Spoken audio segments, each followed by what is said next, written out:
boleh tanpa terus kita mencari sesuatu yang halal. Bila kita bertemu yang halal, yang sama taraf dengan yang haram, sudah pasti kita kata kita kena ambil yang halal, insyaAllah. Saya tanya sebab kadang-kadang ada kawan-kawan yang terlibat dengan budak-budak ni, dia kata guna apa. Kita kalau ragu juga Ya. sebab tak ada kajian itu. Betul. Apa-apa yang orang sebut kata dia guna herba, dia guna benda halal dalam Islam, jangan terus kita percaya. Minta bukti. Bukti tentang produk itu. Yang bukti itu mesti bukti yang disahkan. Dia ada authority. Kalau di Malaysia, satu produk yang ada unsur-unsur drug, mesti Kementerian Malaysia ataupun melalui sistem pharmaceutical Malaysia. Dia ada authority dia. Oh, di Amerika ada FDA, US Food and Drug Administration. Dia ada authority dia. Apa-apa pun mesti ikut authority. Tak ada authority macam orang jual mungkin koyok tepi jalan, ataupun ikan haruan tepi jalan, ataupun apa yang Tok Nek kita suka makan dulu, makjun gelita tepi jalan. InsyaAllah tuan-tuan, pakai mic kuat. Tuan-tuan, makjun ini makjun geliga. Anak tuan-tuan jika makan 2 ketul, macam dapat 2 otak, geliga otak dia. Jangan percaya. Minta bukti. Sebab Islam, macam saya katakan tadi, dia bukan 4 turun. Dia kena ada lapis. InsyaAllah. Allahu'ala. Ya, sila ada. Waalaikumsalam warahmatullahi wabarakatuh. Ini komen sikit tentang minuman bir halal yang sekarang tengah hangat di pasaran. Ya, tentang bir halal yang sekarang ni dikatakan syarikat Iran nak melabur di Malaysia untuk mengeluarkan bir halal. Bir halal, bir halal, iaitu non-alcoholic beer. Non-alcoholic beer, iaitu bir tanpa alkohol. Pertama, kita mengatakan bahawa sesuatu yang memabukkan tak mestinya dari formula alkohol. Apa-apa saja dari formula mana sekalipun, dia memabukkan, maka dia memabukkan hukumnya haram. Itu pertama. Dan yang keduanya, Islam menyuruh umatnya supaya menjauhi fitnah. Jika benar yang dikatakan bir halal ini bukan minuman keras, jelas dia memang bukan minuman keras, dia memang minuman biasa. Mengapa perlu kita letakkan bir di situ? Mengapa nama bir itu diletakkan juga? Sebab bir ini, dalam bahasa hari ini, beer is beer, whiskey is whiskey, wine is wine. Dia sudah ada suatu maksud yang tertentu dengan kalimat itu. Paling kurang dia menimbulkan fitnah. Pendapat peribadi saya tidak bersetuju. Saya langsung tidak bersetuju dengan konsep yang seperti ini.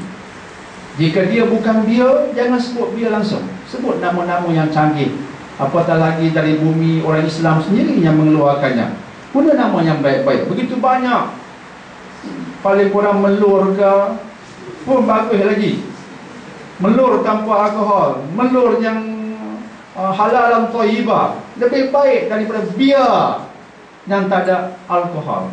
Saya tak bersetuju dengan konsep yang macam ini. Seolah-olahnya menampakkan kita memang hina. Kita wujudkan alternatif yang hina, sehingga alternatif orang Islam pun nak dinamakan dia dengan bir juga. Seolah-olah kita kehilangan jati diri. Kita hanya boleh berdaya saing jika gunakan identiti orang kafir itu juga. Saya mencadangkan buang nama-nama seperti itu. Produk kita hasilkan dengan jenama kita yang murni dan suci. InsyaAllah Allah berkati akhirnya. Itu yang kita kejar, InsyaAllah. Allahu'ala. Ya.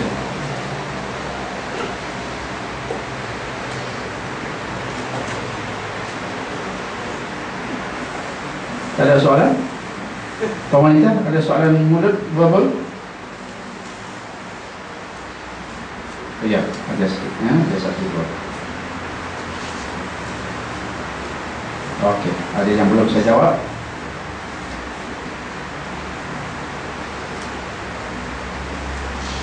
Dr. Jeneral, jika ada seseorang non-Muslim rakan saya yang tak memeluk Islam, apakah yang perlu saya lakukan ke atasnya?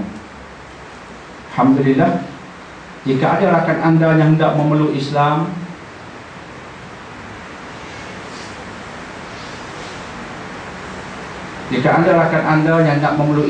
pertama anda bersyukur kepada Allah sebab dia cenderung untuk memeluk Islam. Yang keduanya, beritahu kepadanya jangan tergesa-gesa. Jangan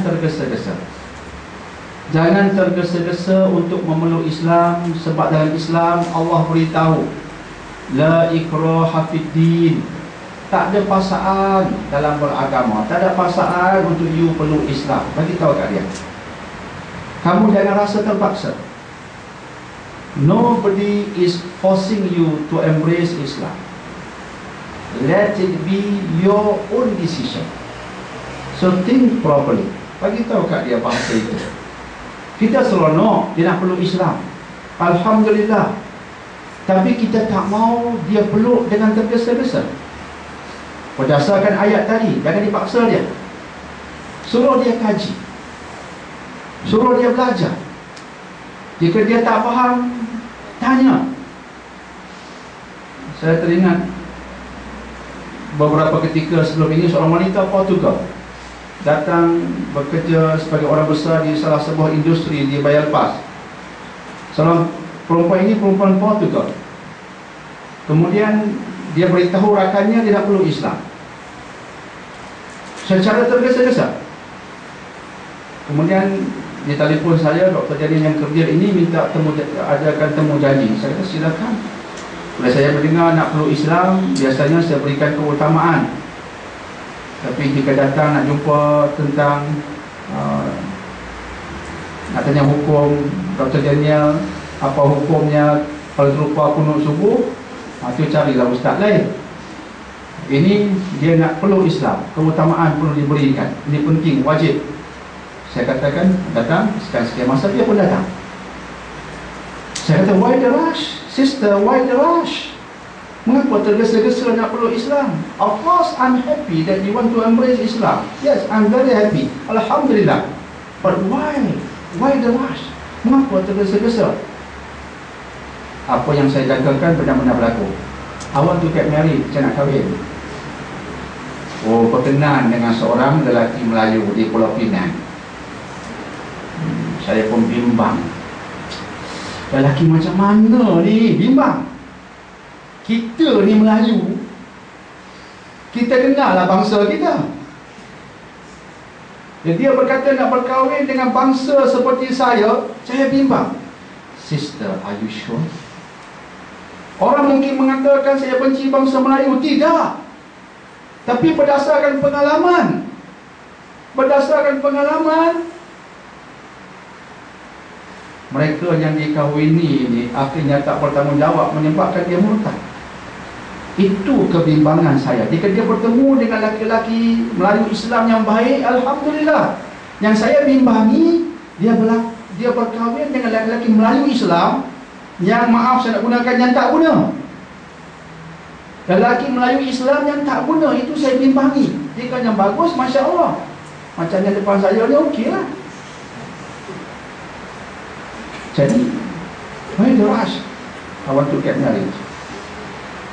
Jadi saya sebut apa yang saya sebutkan tadi. Sister, please study Islam first. Fahami Islam dahulu. Sebab apa? Memeluk Islam bukan seperti masuk persatuan. Memeluk Islam bukan seperti memasuki persatuan. Kita masuk, lepas tahun masih nak keluar. Jangan. Embracing Islam is a very serious matter. Peluk agama, tukar agama, benda besar. Bukan seperti masuk persatuan, keluar persatuan sesuka hati. Tak boleh. You must think about this seriously, sister. Dari Portugal. Kemudian bertemu pada ketika yang lain, rupanya dia banyak persoalan, banyak belum berjawab. Itu saya sebutkan dahulu, sister, think properly. Sekarang kamu ada banyak persoalan yang kamu belum dapat jawapan, yang menyebabkan kamu masih ragu dengan Islam. Apa dia? Antaranya, mengapa Islam menghalalkan poligami? Dia wanita.